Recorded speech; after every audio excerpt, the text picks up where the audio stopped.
Now for our What in the World segment. The world has welcomed another batch of Nobel laureates for accomplishments in the sciences, literature, and global peace. But there is another prize, perhaps just as important, for which there was no winner. I'm talking about the Ibrahim Prize, established by the Sudanese billionaire Mo Ibrahim. The criteria for winning are listed publicly on the prize website. You need to be a democratically elected African head of state who has left office in the last 3 years and demonstrated excellent leadership. If you meet the criteria, you get a $5 million award plus an annual pension of $200,000 that kicks in after a decade.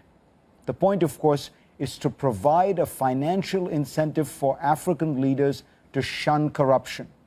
And yet, for the fourth time in its 7-year history, the awards committee was unable to find a winner from any of Africa's 50-plus countries.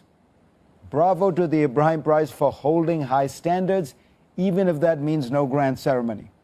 So what happened? Well, for starters, presidents and prime ministers need to actually step down.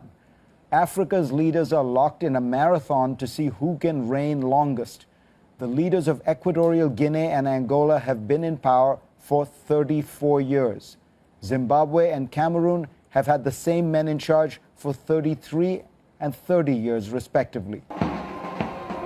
These and a number of other African states are nominal democracies, but they are essentially run by dictators.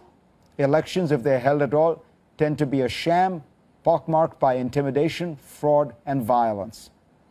A number of indicators highlight the region's crisis of governance. On Freedom House's global map of freedom, Africa is the region with the highest number of countries listed not free. On Transparency International's corruption index, most African states are shaded red, denoting graft instead of yellow for least corrupt. Now, alongside all of these dismal rankings lie a set of numbers singing a very different tune. 6 of the world's 10 fastest growing economies from 2001 to 2010 were African. According to Ventures Africa, the continent now has 55 billionaires. Great strides have been made in creating wealth and expanding development. There have been advances in education, healthcare, and poverty alleviation. So, despite all of these gains, why is Africa so far behind on good governance? There are, of course, a number of decades-old factors at play, but one of them is new, and it strikes me as an interesting one to highlight: China. For decades, NGOs in Western countries have tied aid money and trade to promises for greater transparency among Africa's countries. But China has upended the system. Beijing is known to give aid and sign trade deals with no strings attached. Instead, its priority is to extract commodities at the best possible price. And that, in turn, has led to the commodities boom, which has fueled growth in Africa.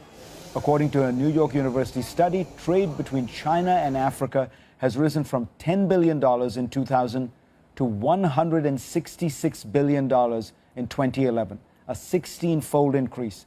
China is now Africa's largest trade partner.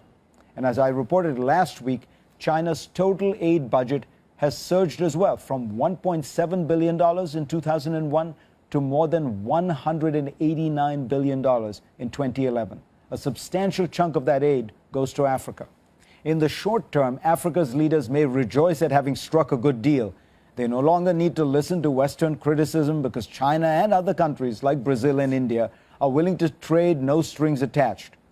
But Africa's dictators should beware. All they need to do is look north to the Arab world, and they will see what happens when leaders suppress freedom and stick around too long. Meanwhile, Africa's young population, and it is huge, is getting smarter, more connected, and perhaps more likely eventually to rebel against repression.